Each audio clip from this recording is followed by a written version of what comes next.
Welcome to English Bookshelf, where every book becomes your new friend, and every summary gives you a new lesson. Imagine a city made of gold, tall walls shining under the desert sun, grand temples, bustling markets, merchants shouting, traders bargaining, camels carrying treasures from distant lands. This is Babylon, one of the wealthiest cities in human history.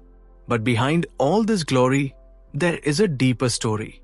A story not just about riches, but about wisdom. Not just about money, but about how to think about it. Not just about success, but about the habits that create it. Now picture two friends walking through the dusty streets of Babylon. They both work hard. They both earn money. But one of them is always broke, always worried, always struggling. The other grows richer year after year. The question is not, how much do they earn? The real question is, what do they do with their money? This is the heart of The Richest Man in Babylon by George S. Clason, a timeless book that teaches the principles of wealth through powerful ancient parables. The book begins with a simple but striking idea. Wealth is not created by luck. It is created by discipline, patience, and wise habits. Money does not come to those who wish for it. It comes to those who understand it. In Babylon, people believed that anyone could become wealthy, not just kings or nobles, but ordinary workers too. But only if they followed certain laws of money, as ancient as the city itself. We are introduced to Arkar, known as the richest man in Babylon. He was not born into wealth. He did not inherit his fortune. He was once a simple worker, just like everyone else. People gather around him, asking, "How did you become so rich?" And instead of giving them complicated strategies, he tells them something surprisingly simple.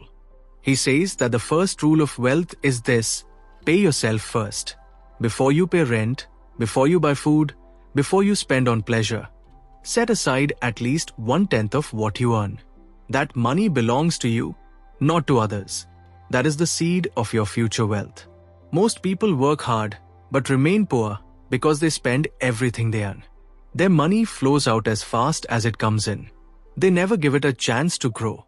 Arkad explains that wealth grows like a tree from a tiny seed. If you plant nothing, you harvest nothing. If you save nothing, you build nothing. Then the story shifts to another powerful lesson. Money should work for you, not just you for money. Saving alone is not enough. You must make your money earn more money. You must invest wisely, lend carefully, and let your wealth multiply over time. But Arkal warns that this must be done with caution. Never risk your savings in something you do not fully understand. Seek advice from wise people. Protect your principal. Because once lost, wealth is difficult to regain. The book then tells the story of a chariot maker and a musician who complain that no matter how hard they work, they remain poor. They go to Arkar for guidance.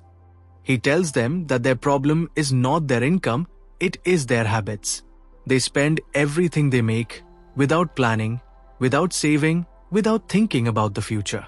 Arkar teaches them that small, consistent actions create big results. Saving a little every month may seem insignificant, but over years, it becomes powerful. As the narrative continues, the book introduces the idea of avoiding debt. Debt, especially unnecessary debt, is like a heavy chain around your neck. It steals your peace, controls your decisions, and keeps you trapped in stress. Borrow only when absolutely necessary, and always with a clear plan to repay. The book also emphasizes the importance of hard work and skill. Wealth does not come to the lazy. It rewards those who are diligent, reliable, and constantly improving themselves. Another powerful theme emerges: opportunity favors the prepared mind. Many people complain that they never get lucky. But in Babylon, luck was seen as preparation meeting opportunity. If you are not financially disciplined, even great opportunities will pass you by. Through these ancient stories, the book slowly builds a timeless blueprint for wealth. Save consistently, invest wisely, avoid unnecessary debt, work hard, Be patient. Protect your wealth. Let time and compounding do their magic. But more than just money, the book teaches character, responsibility, self-control, long-term thinking. As the story deepens, we realize that the richest man in Babylon is not just about becoming rich. It is about becoming wise, disciplined, and financially independent.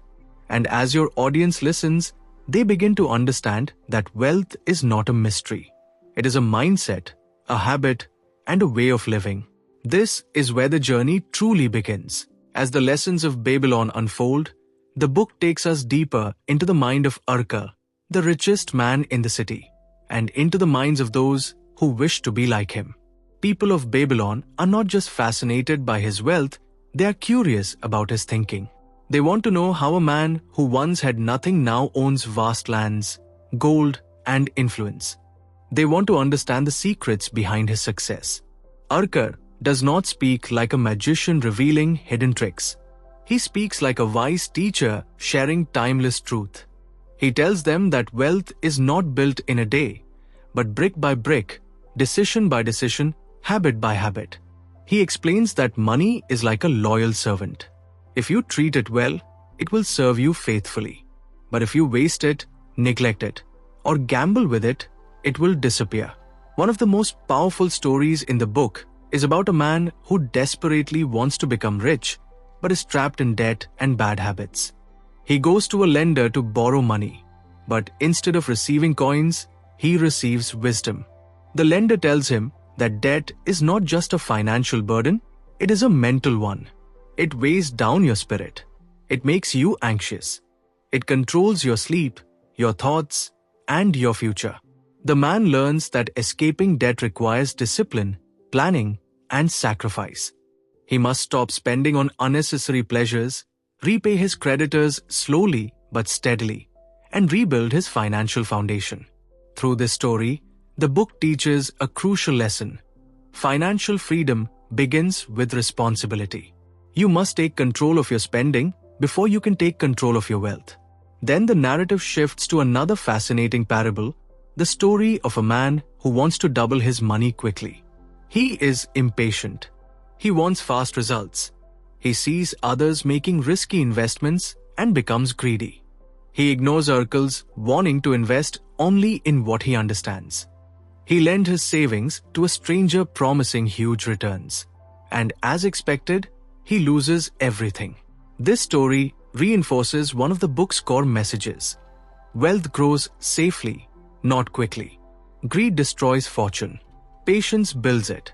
Urkel explains that wise investment is not about chasing big profits, but about protecting what you already have. The first rule of investing is not to make money, it is to avoid losing it. The book also highlights the importance of learning and skill. Wealth does not simply come from saving money. It comes from increasing your ability to earn. Urkel encourages people to sharpen their skills, improve their craft, and become more valuable in their work. When you grow as a person, your income naturally grows with you. We are also introduced to the idea of serving others. In Babylon, the most respected and rewarded people are those who provide value, solve problems, and help their community. Wealth is not just about taking, it is about contributing. As the stories continue, the theme of time becomes more and more important. Wealth does not grow overnight. It requires consistency, patience, and faith in the process. Urkel reminds his listeners that every coin saved is a soldier working for them. Over time, those soldiers multiply, earning more coins, which in turn create even more wealth. This is the ancient version of what we today call compounding. The book slowly builds a clear picture of what it truly means to be wealthy. It is not about showing off or living extravagantly. It is about having security, freedom, and control over your future. As your audience listens, they begin to see that Babylon's lessons are not outdated. They're just as relevant today as they were thousands of years ago. The world may have changed. Money may now exist as digital numbers instead of gold coins. But human behavior, greed, fear, discipline, and patience remain exactly the same. And as we move toward the final part of the story, the book prepares us for its most powerful conclusion, that becoming rich is not about luck, but about who you choose to become. As the journey through Babylon continues, the book gently shifts from practical lessons about money to something deeper, lessons about character, discipline, and the kind of person wealth transforms you into. Arcot does not just teach people how to become rich. He teaches them how to become worthy of riches. In Babylon, wealth is not just something you earn, it is something you grow into.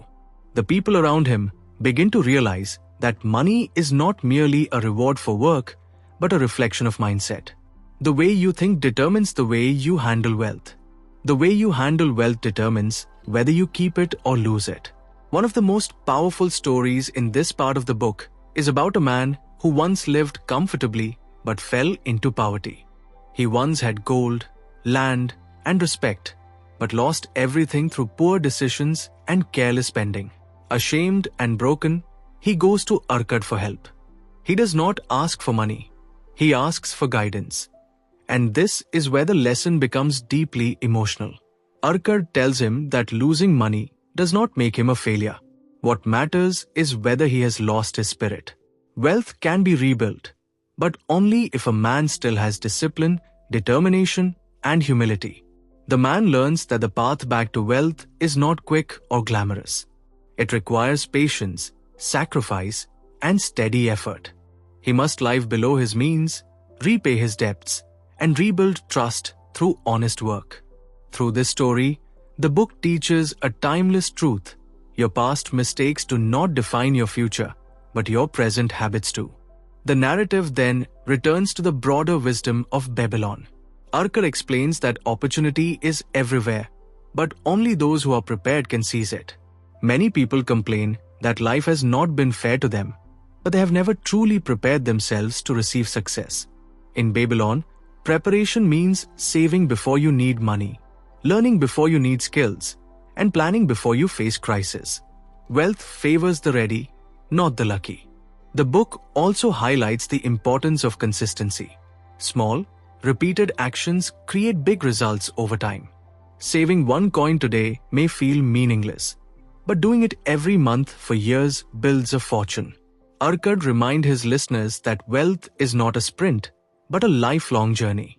Those who rush lose. Those who stay steady win. Another beautiful idea emerges: the concept of self-respect in money. Wealth is not just about how much you have, but how you earn it. Honest work, fair dealings, and integrity matter. In Babylon, a man's reputation is as valuable as his gold. As the lessons deepen, the book makes it clear that becoming rich is not just about following rules. It is about transforming your mindset. You must see yourself as capable, disciplined, and deserving of prosperity.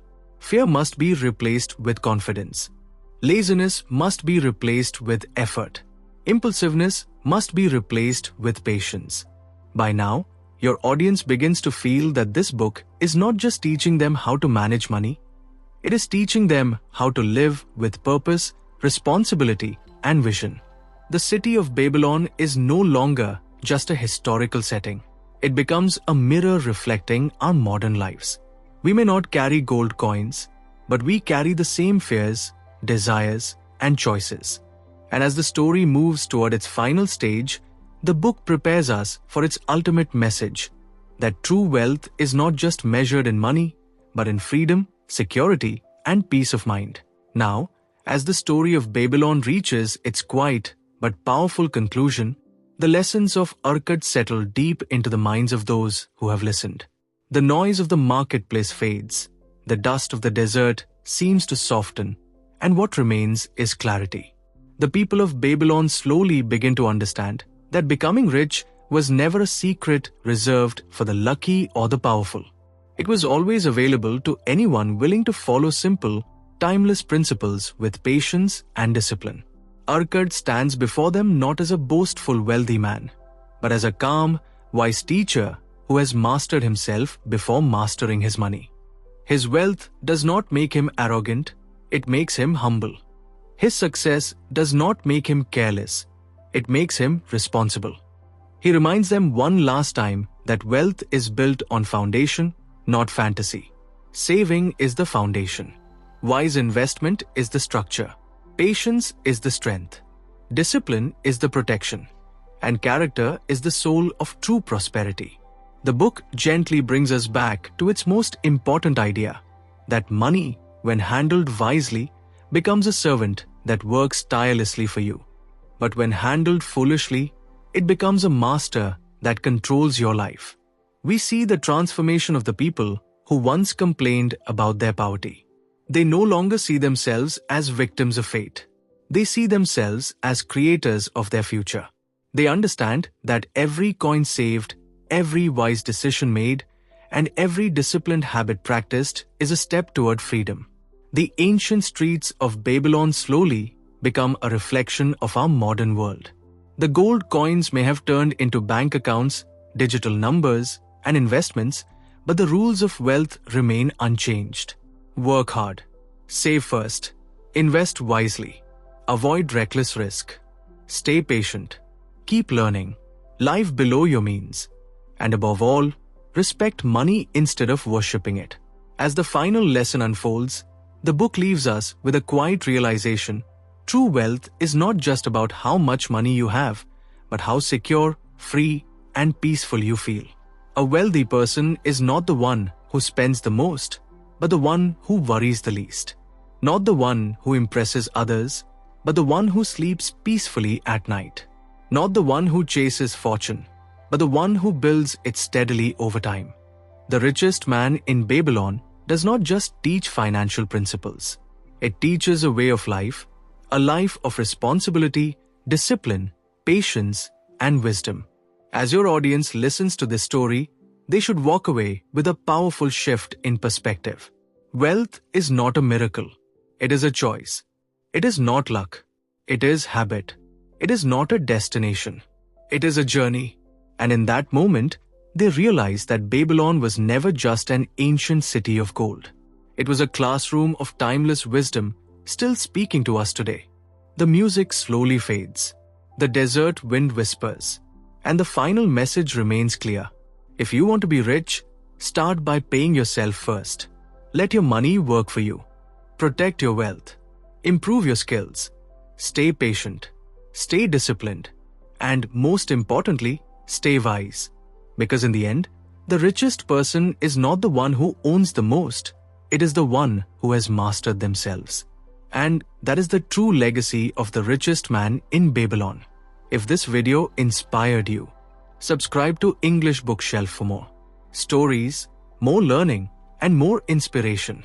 Until the next book, keep reading, keep growing, and keep believing in yourself.